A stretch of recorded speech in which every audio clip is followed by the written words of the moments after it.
After our wedding, we went home together. My heart was full of joy. I thought the night would be special, just like we had always dreamed. My husband went to the bathroom to freshen up, so I decided to surprise him. I wrapped a towel around myself and quietly walked to the bathroom.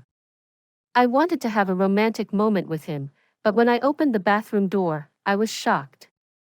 He immediately yelled at me, "Get out! Why didn't you knock before coming in?" His voice was so sharp that I froze. I couldn't believe it. Was I supposed to knock before entering my own husband's bathroom?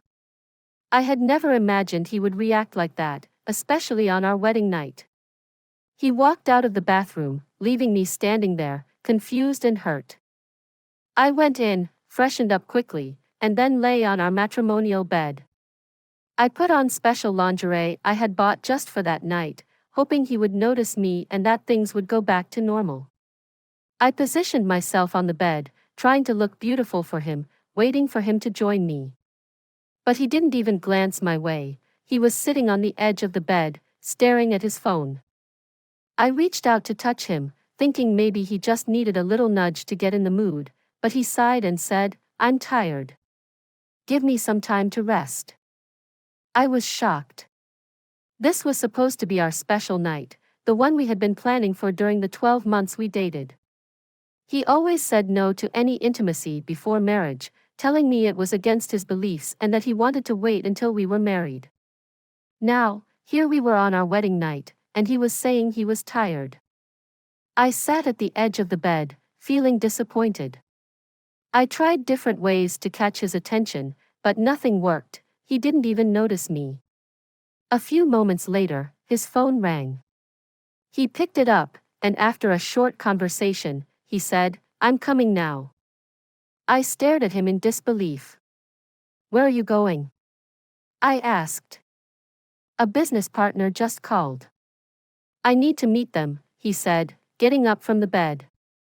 "On our wedding night?" I asked, feeling hurt. "When will you be back?" He shrugged. "I don't know yet," he said, and before I could ask him to stay, he was already out the door. I lay back on the bed, feeling lonely and upset. How could he leave me alone on our wedding night? I didn't even lock the door, thinking he would come back soon, but as time passed, I started to feel more and more alone. Suddenly, there was a knock on the door. I froze, not sure who it could be. The door slowly opened, and to my shock, my husband's elder brother stood there wearing only boxers. My heart raced. "What are you doing here?" I asked, my voice shaking. He smiled and stepped inside. "Where's your husband?" he asked, his eyes scanning the room. "He went out for a business meeting," I replied nervously. "That's fine," he said casually, taking a few steps closer. I felt my stomach twist. "What do you want?" I asked, trying to keep my voice calm. "I came to keep you company," he said, still walking closer. "You must be lonely since your husband isn't around." My heart pounded in my chest. "No, I'm fine," I said quickly. "He'll be back soon." He smiled again, but this time it didn't feel friendly. "Your husband isn't coming back anytime soon," he said. "Let me keep you busy until he gets back." Fear gripped me. "No," I said, my voice louder now. "I don't need company. Please leave." He stopped, his smile fading as he saw I was getting upset. After a tense moment, he finally turned and left the room, closing the door behind him. I rushed to lock the door, my hands shaking, my heart racing with fear. I lay back down on the bed, but I couldn't sleep. I was too scared. I stayed awake all night, waiting for my husband to return, but he never came back. The next morning, I felt completely lost. What had happened to my wedding night? Why was everything turning into a nightmare? In the morning, my husband finally returned home. He looked tired, and there was a hint of guilt on his face. He came over to me and said, "I'm sorry. I couldn't make it back after the business meeting last night.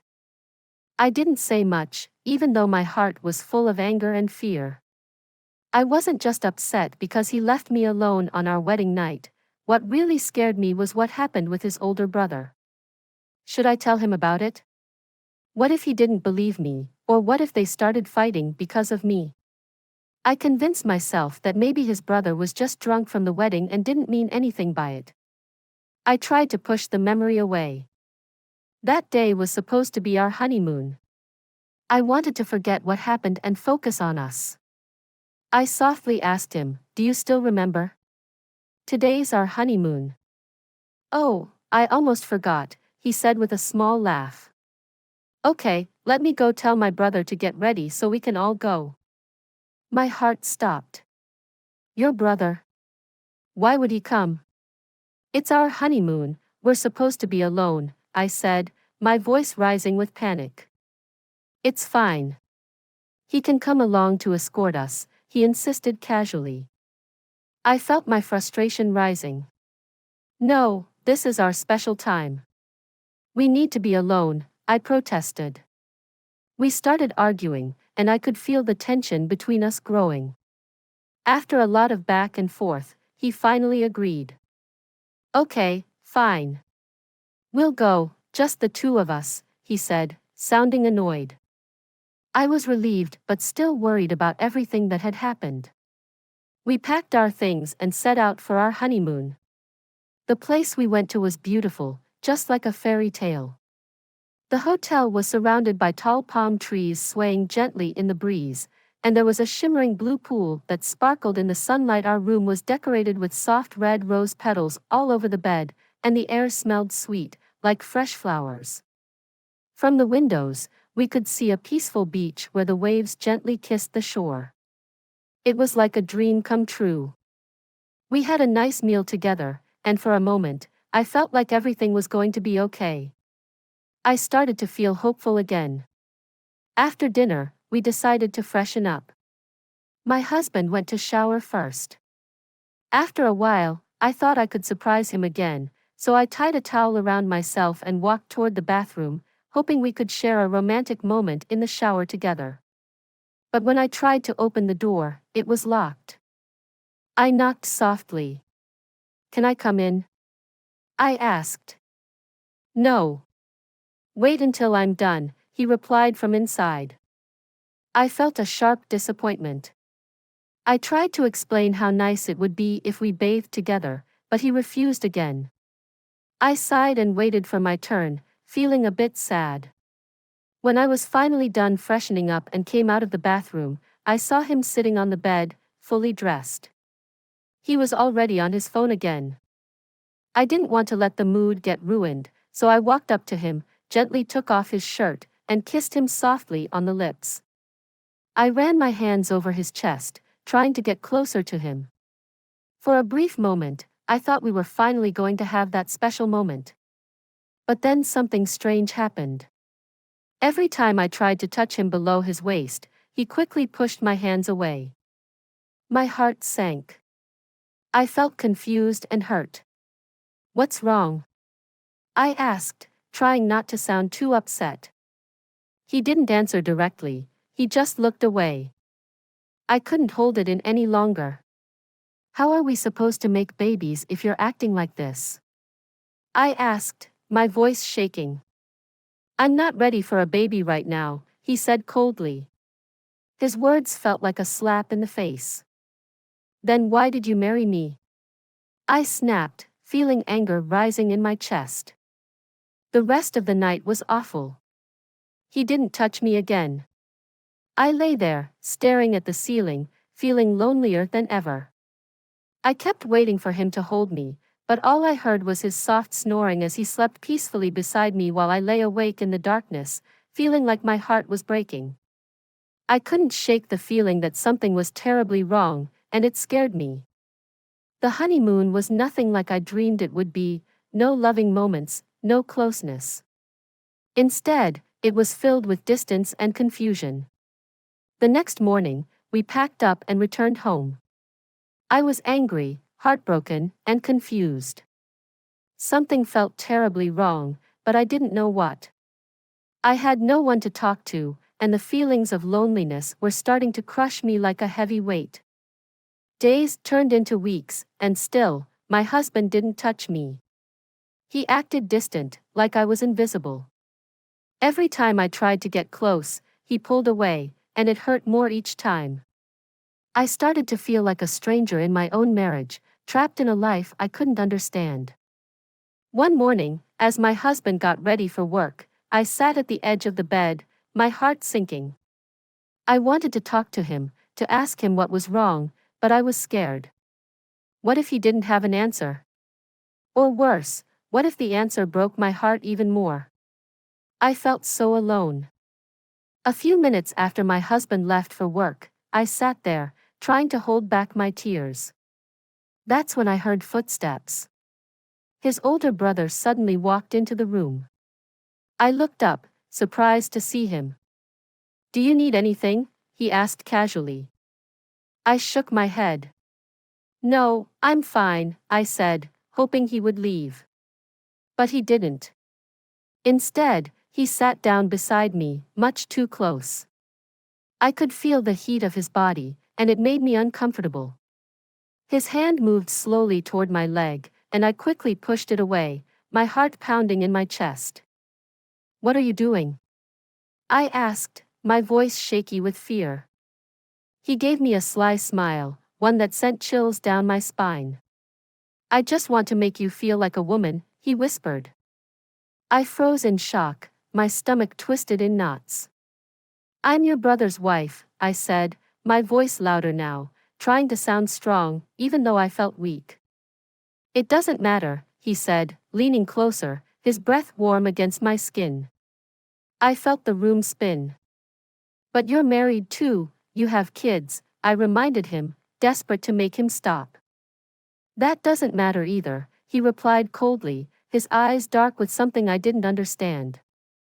It terrified me. Before I could move, he lunged at me, grabbing my arms. Panic shot through my body like lightning. I screamed, my voice piercing the air as I struggled to push him away. My heart raced, and my chest felt tight with fear. With all my strength, I shoved him off and bolted from the room, my legs shaking as I ran down the hallway.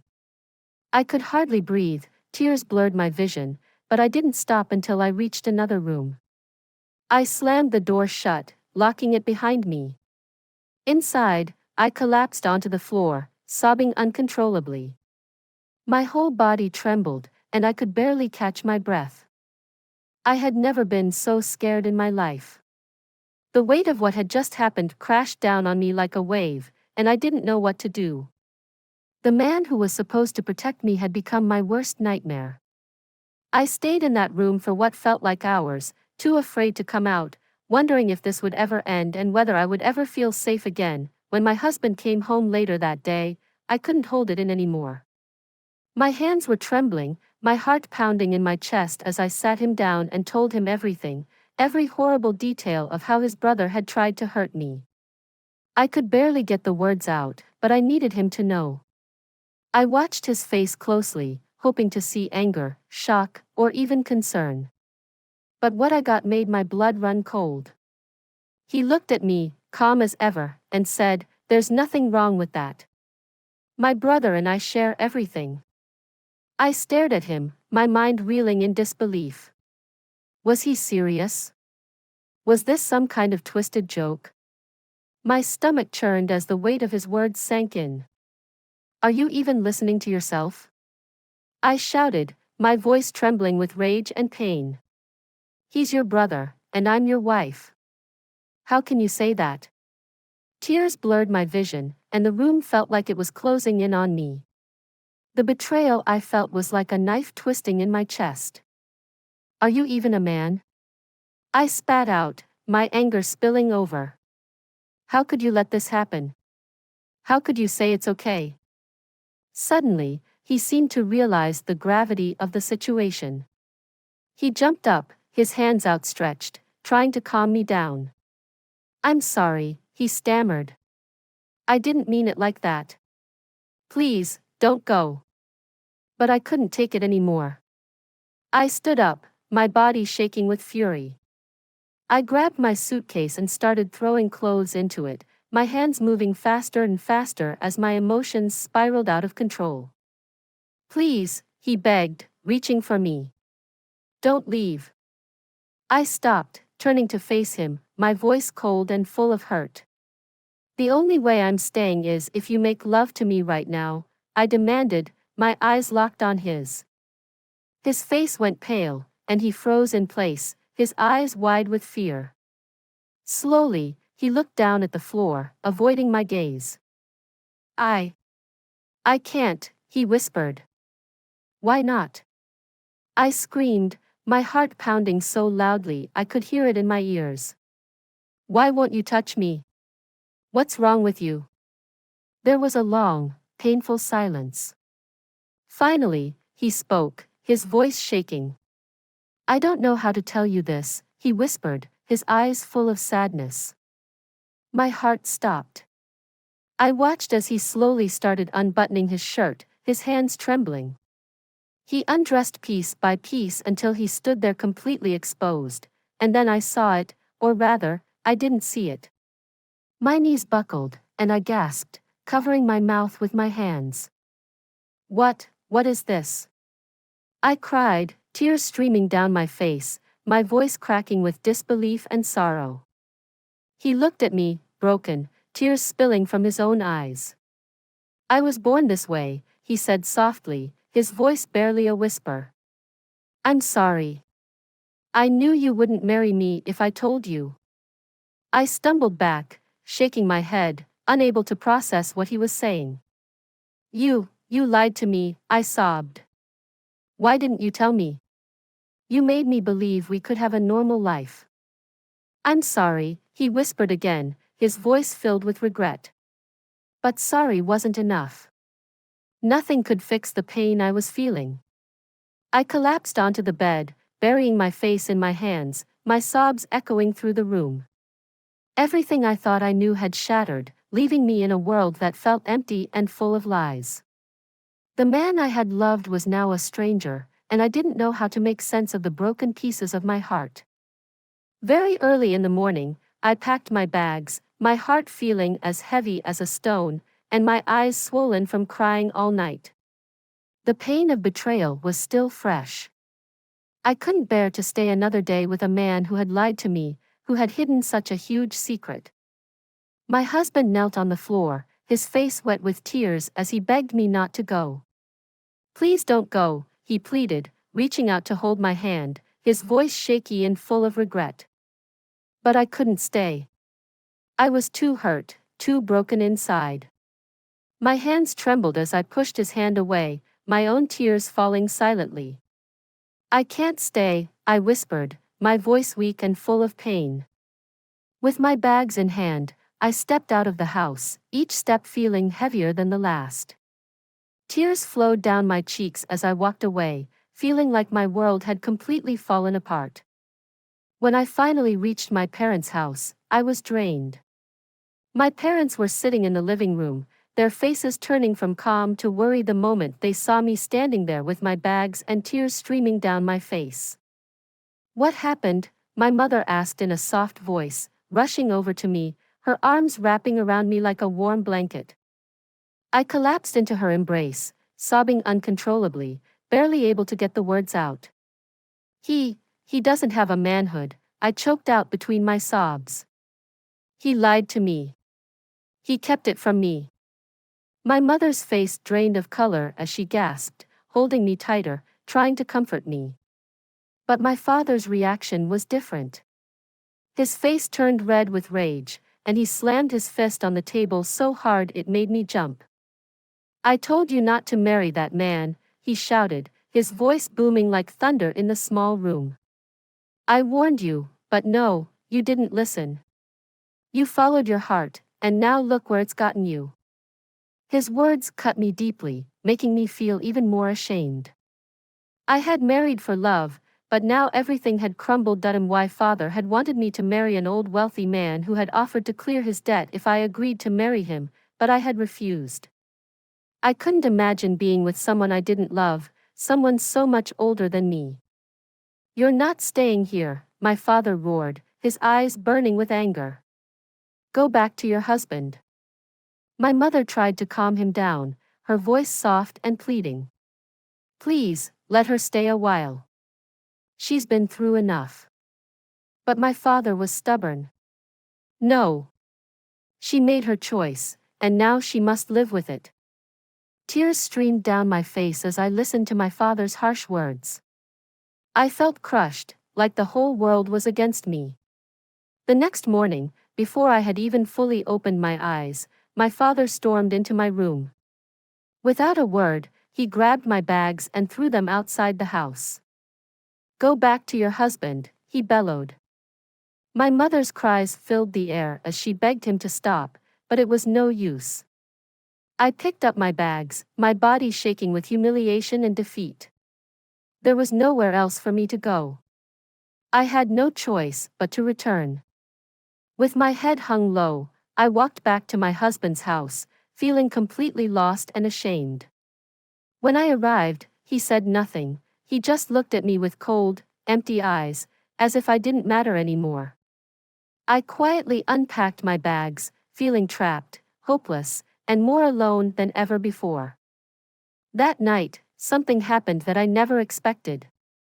My husband came home late, and this time, his older brother was with him. The moment I saw his brother's face, fear twisted inside me, making my stomach turn. I backed away, trembling, as they both walked toward me. My husband's voice was calm, too calm, and it sent chills down my spine. "It's time for you to give me a baby," he said, his eyes cold and distant. My heart stopped. I froze, my whole body trembling as I realized what he meant. My husband's brother gave me a wicked smile that made my heart pound with fear.